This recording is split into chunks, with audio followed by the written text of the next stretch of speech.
Hey there guys, it is Max Clausen, and today I'm bringing you a special deck profile update to the Floowandereeze deck profile.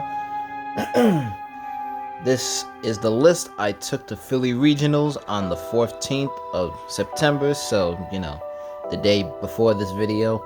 I would have did a video last night, but it was late, and I'm going to be completely honest with you. A nigga was tired, like literally a little past after the day. I was getting a headache, I was tired. Dueling all day just takes everything out of me. But this is the list I took and got 19th place at the Philly Regionals. So yeah, let's go. Floow is literally still a great and powerful deck, so nobody can say shit about this deck anymore. I'm literally honest. I'm going to be showing you guys the main extra inside. Keep in mind there were 3 cards in the extra deck that I did not have because I didn't have enough time to search for them during the locals, but I did find them, so that's there. Also, another thing that blessed me today is that during my OT and the packs that you get for regional, I didn't open them yet till like a little bit later into the day. But I opened them just for the lows and stuff, and your boy got an engraver. I was like, yo, that's crazy. I was blessed. I literally won. So finally got an engraver. You may see some deck profiles while I'm playing this, so that's the powerful one of. So be on the lookout for that. But without further ado, let's get into this profile because it's already been 2 minutes. Starting off with the monsters, we got the basic 2 Floowandereeze and M-Pen. This is your boss monster of the deck. One-sided skill drain for anything special summon in attack mode. Riser, being able to loop things like Shifter, your powerful one-of cards, and be able to bounce himself back so he can always use his effect again and again. Our Lord and Savior, Apex Avian, just omni-negating anything that your opponent tries to throw at you. Standard big birds. Next, we have our little ones, which will never change. We have the 3 Eaglin, which searches all of your big birds. We have the Stree, that's a walking DD Crow.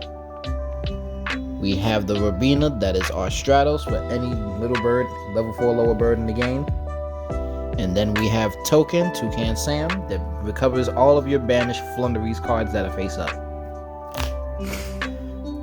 Standard ratio, never change, never lower, just, depending on what format it is, maybe you could see Stree and Token going up to 2. Now for the spicy card that I played that took quite a few people by surprise, and I'll explain it when I show it.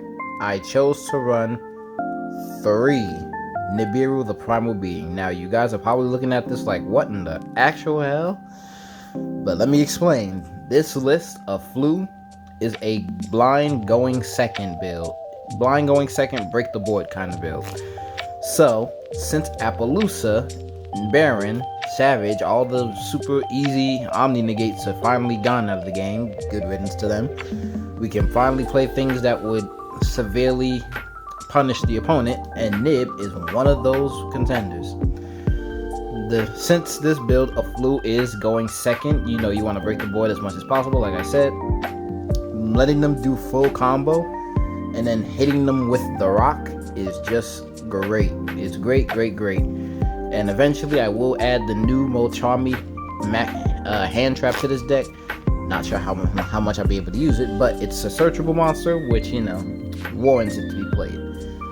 Next up, we have our man himself, the powerful 3D Shifter, which, skated past the ban list, and rightfully so, because we still have decks that very much rely on their graveyard as a second resource, so being able to punish your opponent with this card and just keep continuously loop it back is really insane. So it sucks getting hit with it, but when you hit it with this deck, it's just so right. Now off to the spell and traps. We have to play the 3 Magnificent Map, reveals a level 1 Floowandereeze monster in your hand, and you banish a Floowandereeze card, and then you immediately normal summon that revealed monster. And should your opponent normal summon, you can activate this effect that after it immediately resolves, you normal summon a Floowandereeze, a level 1 Floowandereeze monster. Next is the 3 Advent of Adventure, the very much important card this deck needed.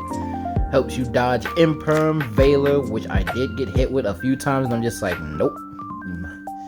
Get you your field spell or a Floowandereeze monster, and on resolution of adding it, you gain 500, so it's a good time card.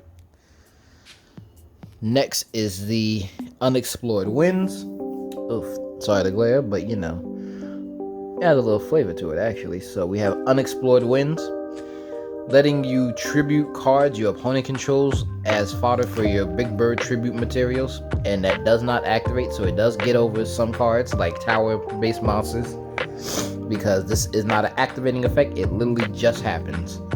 It also helps mulligan your hand by shuffling 2 birds back, and man, did it come clutch in my last game of the day. Then we have the Floowandereeze and Dreaming Town, immediately normal summoning a bird to your field in the main phase, and then should you tribute summon a level 7 or higher winged beast monster, you can banish this card and Book of Eclipse your opponent's entire field, so it keeps them off of links, Xyz, and synchros, and just, you know, a good interruptive card altogether. Now for the powerful cards that do help us break the board and go in deep into our deck, we have the 2 Dark Ruler No More. Just turn off all their monster effects so our birds can flop around unimpeded. 2 Pot of Dualities. I chose only to run 2 because, you know, it is a hard once per turn, so you don't want a brick in this deck. I made this deck to be as brickless as possible, and only really happened 2 games during my entire day, but you know, it happens. But 2 pot let you dig 3 cards deeper into your deck.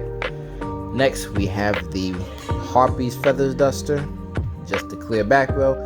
Last game, opened up the God Hand with this card and another card in my side deck, which you will see.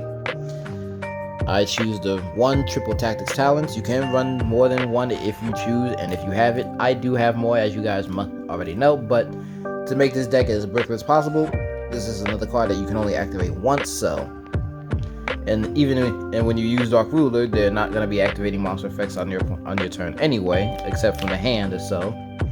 So, you know, it's good to just have it at 1. Next, I have the Pot of Extravagance, being able to be another card that lets us just get 2 extra cards, up to 2 cards from our deck. If your opponent does ash this card, you will not be under its Pot of Prosperity-esque effect, where because this card says if it resolves, you draw 2 cards and you aren't able to draw cards for the rest of the turn. But if they ash it, it never resolved, so you're free to draw cards to your heart's content. Next is the 1 Call by the Grave, because getting hit with a Droll still does suck. It never really happened. It never really happened. Or Molcharmy. I got hit with a Molcharmy in 1 match, but I didn't have any birds to summon, so I just activated cards and set the rest and passed my turn. And the other time, Droll was in his hand the entire time, but you know, he could never have it because I had D-Shifter. So, yeah, it's still a good card to have, you know, don't be caught lacking without it. Next is our, you know, on the ban list, 1 Pot of Prosperity. Still dig 6 cards deeper into your deck because you want to find your birds and your board breaking cards. The 4th copy of Map, and the spicy card that quite a few bird players are getting on is Spell Card Soul Exchange. This card is so amazing. I used this against a Centurion player, and he chained his Crimson Dragon to summon Blazar, and I'm just like, okay, tribute both of those monsters, summon my M-Pen. So this card is amazing because you tribute, after this card resolves, you tribute summon 1 monster using monsters your opponent controls, even if you don't control them. So yeah, that is, now you guys can correct me if I'm wrong, but I do believe that this card doesn't affect the monsters if they have things that say, you know, they're unaffected by card effects and stuff. You know, this is more so affecting the player and the game state of the, you know, of the game. So let me know in the comments below about that, but this card is really good. Also, let me know in the comments that if this card, when you use it and it gets sent to the graveyard, or, you know, I activate it from my hand, tribute summon, it's get to the grave, does the opponent get the ability to use the card's preceding effect? Because it does says if this card is sent to the graveyard, the opponent can use this card's preceding effect, being able to tribute summon something with a monster I control. However, they can't tribute anything if the only monster I control was that tribute summon monster with this card, because it also states that the monster's tribute summon with this card cannot be tributed. So, maybe it does, because I did have another monster on the field for him to tribute if he could. Next is a powerful blowout card, the 3 evenly match. Just, yeah, combo of evenly match and Dark Ruler really is insane. There's nothing much they can do about it. They have to have a judgment, but if not, say bye to your board. And it really came up against a lab player. He was like, no shot. I'm like, yeah, evenly matched, baby. That is it for the main deck. A clean 40 cards. Now we're going to get into the side deck. Actually, breaking tradition here, because extra deck never really matters in Floow, but there are some cards I do in here. Now, the way I have this side deck built up is that the first few I show you will be going first cards, and the last few will be going second.